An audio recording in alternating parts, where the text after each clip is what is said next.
Good evening. My name is John York, and this is the first of two segments that will deal with the consultant's tools to navigate successful engagements. I like to call this series the Consultant's Toolkit. Why is this important? Because when you consult, there are two key elements. One is being able to work with a team, and two is being able to break down the problem and be able to break it down in such a way that you can present a solution to your client effectively and efficiently. This is useful not only in terms of being a consultant if you're working for a major firm like McKinsey or Ernst & Young, but if you're going to be in advertising or if you're going to have a corporate career in marketing. So in short, two parts of this series is going to focus on part one being on team, part two being on focus. As you notice in the background, we have some graphics, and the graphics come from a great novel called The Boys in the Boat. And I use that as a reminder for us all to think about what great a team can do. And The Boys in the Boat, which is a story about the 1936 U.S. Olympic rowing team, and the story of where they came from at the University of Washington back in the early 30s to overcoming some tremendous challenges to win the gold medal in Berlin, beating both Germany and Italy. So, fantastic story, and I do encourage it. But let's talk about, first and foremost, team, part one here. And team really stands for four key points. One is talk, two is to evaluate, three is to assist, and four is to motivate. And there's a fifth piece that we talk about, which is for the Boys in the Boat called swing, which I'll get into a little bit later on. But this model, I think, will be very, very helpful as you all start working on your projects dealing with client needs. This is the framework that McKinsey uses. I think it's a great framework that any team can use, whether it is in school, prepping for case competitions, or working with teams at work. So let's talk about talk. Talk. What does that mean? We all talk. But it's not just talk. It's about listening and actively listening. This is the most important and yet troublesome element of team interactions. And I think one of the opportunities is for a good team is to be able to have regular communication and not email and text, but in person, to communicate constantly, clearly, and honestly. And not just directly talking to your teammates, but actively listening. What does that mean? It means listening, hearing what the person has to say, looking at the body language, asking questions. And within teams, you're going to have very, very passionate individuals who have certain positions, want to do certain things. But I think the debate, while it's healthy, you need to separate the person from the issues. Remember, it's about respect. And a good team that talks well can talk respectfully. And I've seen this with some of the teams that I've coached as well as taught, that when you have teams that do not show respect, all of a sudden they come to me after class and you literally and I have to play arbiter and judge, and I don't like being in that position, but what I try to do is put it back in your hands. You guys have to be able to work together. So you're going to have to separate the personality issues from the business issues. And this is very, very critical piece that will help you be very successful in the future.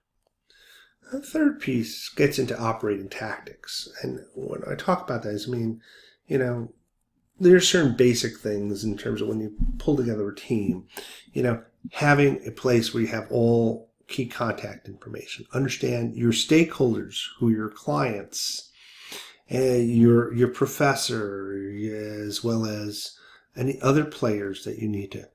And last but not least is tie these pieces into a team charter, which I'll talk about in a few minutes. So one of the tools that I like is called a team survey. And I used this when I was in business school, and I thought it was really good. And it's when we get together, just pull together a quick survey, monkey survey. Just, things like, when we were in business school, we were working across different time zones. We need to know what preferred communication. We need to know what times it could be met. We want to know what people wanted to get out of the experience. And so I did that literally the first time the team got together. I'd send it out, get the data. First meeting, we'd review the data. That gave us a foundation to understand what people are looking for, how they want to work. Okay? So I would encourage gathering that data so you understand. The second tool is a team charter. And I'll have some examples in your tab in PolyLearn with some examples of team charters. But, team name, client name, project description, issues, success goals, guiding principles. These are very, very useful, basic information you have. But a charter can have, your rules of engagement, your rules for handling conflict, your project plan. So there's a variety of things you have that build a contract.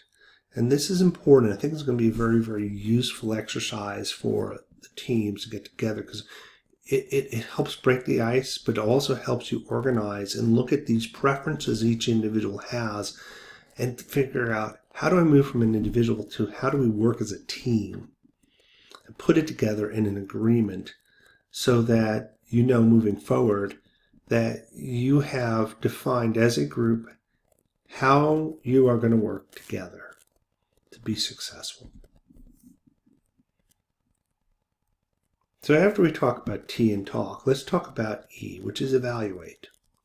And this concept's really interesting because, as you see the coach on the side, sort of looking at the sculling team here, it is really a very critical concept. It's critical for successful growth because you need to evaluate your progress. And that's against your project plan, against the goals that you've set. Okay? And part of that is that you're going to have to discuss your team dynamics as part of this. So when you're evaluating things, you're going to evaluate what you're doing personally, how your team is doing, and you're going to talk about how your team, the dynamics are that contribute to the success or lack of success. And you'll see that this is one of the reasons why I have a midterm team assessment, so that you get feedback within the team so that if you need to reorient, that you can reorient and you can be successful. And I think the last issue is that you got to recognize as you evaluate that no two people are the same and that you're going to have different personality types. So you need to be able to adjust for that as you evaluate and look at each individual's situation that's there. And that gets back to T, which is talk, which is really understanding each individual and what they can contribute, etc. So E, very important. You need to assess and evaluate and honestly do that. And, one of the tools that would be very helpful is a process map. We will have in our engagement not just a process map, but really a project plan. This will allow to look at key deliverables, key activities, who's responsible, how it ties into, key areas and key tasks and due dates. And this is a very good way of being able to evaluate progress and accountability. Now we're to A, which means assist. And I think that one of the things that we think about when we think about assist is about roles and feedback, and maybe focus on the individual versus the team. So, I think these three key issues are very, very critical in terms of confusion over roles. So I think up front, as you have your team discussions, think about, what roles that each individual want to play. Somebody may want to be the team lead, and somebody might want to be a point person. Somebody may want to be the editor. But let's make sure that we have clarity around those roles and not overlap and conflict that can happen. Or sometimes in some teams, as I've seen in business school, where what will happen is we'll rotate certain things like team lead for a week or a deliverable. And the second thing is feedback's not provided. And I think that that's very critical. If you're going to assist your team, you need to provide feedback, and good feedback, and you cannot provide it later on. You need to provide it early, and need to be honest. And last but not least is, remember, we're a team. So that means if you focus on one's individual assignments and you miss what is needed in the team, then there's going to be gaps. So you need to think about not just you as an individual, but what you're contributing, but how it's affecting the team. And I've seen this many times, both in work and in business school, and even in teaching classes and mentoring teams, how folks get set as individual. I got my deliverable and I did my research, so I'm done. No, you're not done. Because the success is really on the final deliverable that's there. And then we talk about rules of engagement. And those rules of engagement really is about timely feedback. And then last but not least is balancing of load. And that's really, when you got to think about this, is you got to think about, there's some weeks that some people are going to have heavier loads than other people. And there's some people who may be able to carry more. So I think that this discussion, if somebody's got like major midterms coming up, communicate it. Maybe somebody can carry a little heavier load during a particular week. And then that person who had that heavier load could take a little less and have the person who had the midterms pick up load. And it's just sharing things equitably so that folks who are on the team don't feel like they're being shortchanged. Because it is really the number one issue that I find with teams people get frustrated with, is that you'll have one or two people who carry the full load, and then you'll have individuals who think they are, but they're not really carrying the load. They haven't gained feedback. And then when they get their final CATME evaluations, they get knocked back a grade or two. So back to roles and responsibilities, and this is important. You'll see this in the charter. You'll see this also in terms of team agreements, is who's doing what, okay? And have some sort of tools to be able to define out not what you're doing, but also how you're going to document your outcomes and your next steps. Remember, sometimes as you work as a team and you're assisting, you're going to be there, you're going to have to do an audible, which means that somebody really might have dropped the ball or somebody got hit with something last second. So you have to be flexible, okay? And you have to communicate. And somebody may have to jump in to be able to, help pull things through. And I've done that with many teams where we thought we had our deliverable all set and we found out problems, and then folks had things that came up the final weekend before the due date, and literally some of us had to jump in to work through the weekend to get the deliverable to the level that would be acceptable to the teacher. So just think about that. That's part of good teamwork, is realizing when you need to jump in to make the difference to get the goal done. And the last element is about motivation. And I think the thing to take away is, as you talk as a team, is realize that everybody's going to have a little bit different motivation. So that open discussion in the first few meetings is very critical. Everybody's different, is motivated by different things. You need to identify unique motivators. Okay, that is very, very critical. Some people may want just to have the A. Some people may, hey, I just want to get done with this and go out and have coffee. Or some people may want to build a business, or maybe somebody wants this with the client recommendation. But understand what drives people, okay? And what drives your teammates. And remember, identify and discuss one primary and one secondary motivator for each team member. So as you map this out, it's very important to understand that. It's also important in terms of working with your clients. So remember, map this out. Each individual may have, it may be the A, it may be personal development, it may be making an impact, maybe career prep. Somebody may want to be part of something big. Somebody likes the experience, but understand those pieces so that if you understand the motivators, then those motivators, it's what's in it for each individual team member.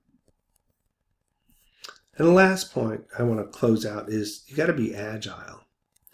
So what do I mean? And the team piece deals with more of the interpersonal, and we'll get into the focus piece in our next lecture. But what I want to point out is that throughout the process, you're going to be talking before you start the engagement, during and after the engagement. And as you get engaged in the engagement, you're going to be evaluating. And you will be assisting. And you will be surely motivating each other as you're going through. And you need to understand.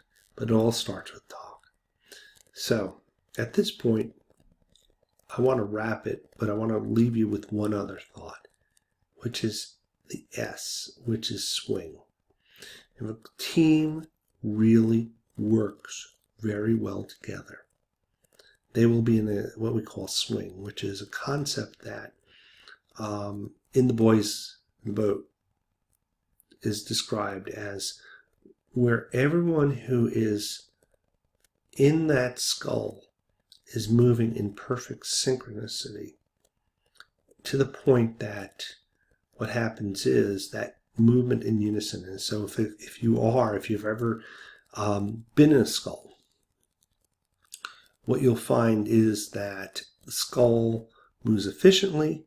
It's almost like if you're flying on the water. My point is very simple, is that you lose yourself in the more important action of the effort of the team. So the individual becomes secondary and the team becomes first. The team is there for the goal and the objective, whether it is to win the race, whether it's to deliver exceptional client service. So that's the last thing, is remember, it's not just about you, it really is about the team. And as we bring this back in this class, it's going to be about the client. So that's what I have here for now. And we'll be back for part 2 to talk about focus in a few.